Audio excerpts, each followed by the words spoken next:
তাতকৈ দুৰ্ভাগ্যজনক কথা কিবা হ'ব পাৰে নেকি? এইখন অসম আমাৰ থলুৱা খিলঞ্জীয়া মানুহৰ অসম। এইখন অসমত থলুৱা খিলঞ্জীয়া মানুহৰ দপদপনি চলিব, অসমীয়া ভাষাৰ দপদপনি চলিব। অসমীয়া বড়ো পৰক নপৰক অফিচিয়েল ইউজৰ পৰা বন্ধ হ'ব নালাগে, কাৰণ बर' रावाहाय इन्टारनेशनेल राव डाइरेक्ट फोरमायबाय मानगोनां बिस्वजित दैमारि सार आरो लोगोसे गोबां खोथा। नोंथांमोना जुदि भिडिअखौ नायोब्ला एसेबाबो मिन्थिनानै लानो हागोन मा बुंलांखो बिथाङाहाय। बेराफारसेथिं बड'लेण्डआव जे क'क्राझारावहाय जे आसामिस रावखौहाय खोमोरनाय जादोंमोन, थिग बेखौ लानानै गोख्रों फिनजाथाय आरो बनसुखौ लानानै डाइरेक्ट थांखिनानै गोबां खोथा। नोंथांमोना जुदि भिडिअखौ नायोब्ला मिन्थिनानै लानो हागोन आरो बिनि सायाव नोंथांमोना मा बुंनो सानो आं नोंथांमोना भिडिअखौ होनानै नोंथांमोना भिडिअखौ नायनानै ला। বড়োটো বাৰু ইণ্টাৰনেশ্যনেল ৱাৰ্ড। নেপালতো বড়ো কথা পাতে, নেপালৰ মানে ৰেডিঅ'ত মানে বড়ো মানে ভাষা প্ৰচাৰ হয়। ৱেষ্ট বেংগলতো চব বড়ো আছে, মেঘালয়তো বড়ো আছে, তাতেও চব বড়ো প্ৰগ্ৰাম। গাৰো হিলছৰ টিভি চেণ্টাৰত বড়ো প্ৰগ্ৰাম দি থাকে। অসমীয়াটোহে নিদিয়ে বাহিৰত, তাতকৈ বেছি সংকট। আৰু প্ৰত্যেকটা জাতি জনগোষ্ঠীয়ে নিজৰ ভাষাক লৈ যদি চলে তো অসমীয়া ভাষা কেনেকৈ হ'ব? গতিকে অসমীয়া ভাষা মই বিধানসভাত কম্পালচৰি কৰিছিলোঁ, মই অধ্যক্ষ থাকোঁতে, বুজি পালে নাই? গোটেই প্ৰচিডিং আমাৰ চাৰ্কুলাৰ তাকুলাৰ অসমীয়া ভাষাত নোলোৱা হৈ গৈছিলে। মই কম্পালচৰি কৰি দিলোঁ অসমীয়া বড়ো পৰক নপৰক অফিচিয়েল ইউজৰ পৰা বন্ধ হ'ব নালাগে, কাৰণ সেইটো যদি বন্ধ হয় আমি এতিয়া ঘূৰি নাপাওঁ। আজি আমি indigenous tribal faith and culture বিভাগ খুলিবলগীয়া কিয় হ'লোঁ? যে আমি আমাৰ যিটো পৰম্পৰা, সেই পৰম্পৰাবিলাক লাহে লাহে লাহে লাহে এৰি গ'ল। বেলেগৰ কালচাৰটো আমাৰ তাত ইনফ্লুৱেঞ্চ হৈ গ'ল, প্ৰভাৱ হৈ গ'ল।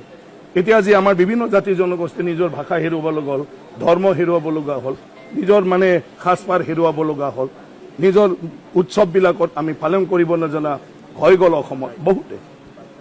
এইবিলাকক এতিয়া ঠিক কৰিবৰ কাৰণে indigenous tribal faith and culture. গতিকে আমি আমাৰটো এৰিব নালাগে। 5 বছৰীয়া অসমত বিধানসভাৰ ইতিহাসটো যদি আমি আজিয়ে মুচিব কৰিব পাৰোঁ, অসমৰ পৰম্পৰা ইতিহাস কেতিয়া আমি ৰচায়ন কৰিব পাৰিম? সেইকাৰণে সেইবোৰলৈ বাহিৰত চৰ্চা হৈ থাকিব নালাগে। মানুহে বিধানসভাটো চাব লাগে আৰু তেতিয়া চব বস্তুটো আমি চৰ্চা কৰিব পাৰোঁ। নাই চোৱা, যিকোনো হ'ব অসমত, অসমটো আগত। আমি খালি আনৰ মানে গহিনালৈ কথাবিলাক কৈ থাকোঁ, অসম আগত আৰু অসম আগত হ'ব লাগে। এতিয়া বড়ো ভাষাৰ ক্ষেত্ৰত যিবিলাক কনফিউজন ওলাই আছে, আপোনালোকে এছেম্বলিৰ ৰুলটো চালেই হ'ল। অলৰেডি হিন্দী, বাঙালী, বড়ো, এছামিজ আছে। গতিকে তাতনো কি আছে যে বড়োক উঠাব, হিন্দীক সোমাব? অলৰেডি আপোনালোকে ৰুলটো চাই লওক। এই ৰুলতটো আননেচেচাৰী আমি এক্সিষ্টিং থকা বস্তুবিলাকক কিবা কৰি ফালে আমি মানে সেৱা সৃষ্টি হৈ যায়। তো সেইটো কিহৰ কাৰণে আছে? Lake of knowledge. আৰু আমি অসমীয়া মানুহে কোনো আইনবিলাকৰ ওপৰত আমাৰ গুৰুত্ব নাই, আমি নপঢ়োঁ। এতিয়া বিধানসভাৰ ভিতৰত অলৰেডি মানে সংস্কৃত ৱাৰ্ডটো লিখা আছিলে আগৰ পৰাই, যিটো হিন্দী আৰু সংস্কৃত অসম আছাম বিধানসভা একে, সংস্কৃতটো আছাম বিধানসভা। কিন্তু অসমৰ অফিচিয়েল লেংগুৱেজটো হ'ল অসমীয়া আৰু বড়ো, আৰু সেইটোৰ কাৰণে লিখা মেলা প্ৰচিডিং সেইটো অসমীয়া আৰু বড়োত কৰাটো কম্পালচৰি কৰা হৈছে। ৰাষ্ট্ৰীয় ভাষাটো চবেই ব্যৱহাৰ কৰিব। হিন্দীটো আজি আপোনাৰ বিহাৰতো কৰিব, ইউপিতো কৰিব, ৰাজস্থানতো কৰিব, উত্তৰাখণ্ডত কৰিব, ছত্তীশগড়ত কৰিব, মধ্যপ্ৰদেশত কৰিব, চবতে কৰিব। অসমীয়াটো ক'ত কৰিব? বড়োটো ক'ত কৰিব? বড়োটো বাৰু ইণ্টাৰনেশ্যনেল ৱাৰ্ড। অসমত আমাৰ বিভিন্ন জাতি জনগোষ্ঠীৰ মানুহ আমি সমিল মিলে একত্ৰিত হৈ একতাৰ ডোৰেৰে বান্ধ খাই আমি সকলোৱে বসবাস কৰি আছোঁ। আমাৰ এটা জনগোষ্ঠীৰ লগত আন এটা জনগোষ্ঠীৰ আমাৰ মৰম আছে, একতাৰ ডোৰেৰে আমি সকলোবোৰ বান্ধ খাই আছোঁ। এতিয়া আমাৰ শেহতীয়াভাৱে আজি এদিন পূৰ্বে এনেকুৱা এটা দুৰ্ভাগ্যজনক ঘটনা আমাৰ পৰিলক্ষিত হৈছে যে BTC এৰিয়াত বনচু বুলি এটা অখ্যাত সংগঠনে বিধানসভাত লগতো বড়ো ভাষাত অতৰাৰ এক তেওঁলোকে চোতা লৈ, তেওঁলোকে অজুহাত লৈ সেই সমগ্ৰ BTC অঞ্চলত আমি দেখিছোঁ অসমীয়া যিসমূহ ব্যৱসায়িক প্ৰতিষ্ঠানে তেওঁলোকৰ নামৰ ফলকসমূহ লিখি থৈছিল, সেই নামৰ ফলকসমূহত ক'লা ৰং সানি দিয়া আমাৰ পৰিলক্ষিত হৈছে। অসমখনত থাকিয়েই যদি অসমীয়া ভাষাকে ক'লা ৰং সানে, তাতকৈ দুৰ্ভাগ্যজনক কথা কিবা হ'ব পাৰে নেকি? এইখন অসম আমাৰ থলুৱা খিলঞ্জীয়া মানুহৰ অসম। এইখন অসমত থলুৱা খিলঞ্জীয়া মানুহৰ দপদপনি চলিব, অসমীয়া ভাষাৰ দপদপনি চলিব। কোনোবা অখ্যাত সংগঠনে যদি কোনোবা এটা অজুহাত লৈ পেলাই কোনোবা তেওঁলোকৰ ব্যক্তিগত কিবা ধৰণৰ অজুহাত লৈ তেওঁলোকে ব্যক্তিগত মুনাফাৰ কাৰণে যদি BTC অঞ্চলত এনেকুৱা ধৰণৰ ঘটনা, সাংঘাতিক ঘটনা। এইখন অসমত অসমীয়া ভাষা ব্যৱসায়িক প্ৰতিষ্ঠানসমূহৰ পৰা, নামৰ ফলকসমূহৰ পৰা আঁতৰাই দিয়াত, কলা ৰং আনি দিয়াৰ দৰে যদি ঘটনা ঘটে, তাতকৈ দুৰ্ভাগ্যজনক ঘটনা কিবা হ'ব পাৰে নেকি? অসমতে থাকিব, অসমতে খাব, অসমতে সেই জীয়াই থাকিব, জীৱন নিৰ্বাহ কৰিব, আৰু অসমীয়া ভাষাকে তেওঁলোকে কলা ৰং আনিব। এই কথাটো কোনো কাৰণতে আমি মানি ল'ব নোৱাৰোঁ। অতিকৈ দুৰ্ভাগ্যজনক কথা।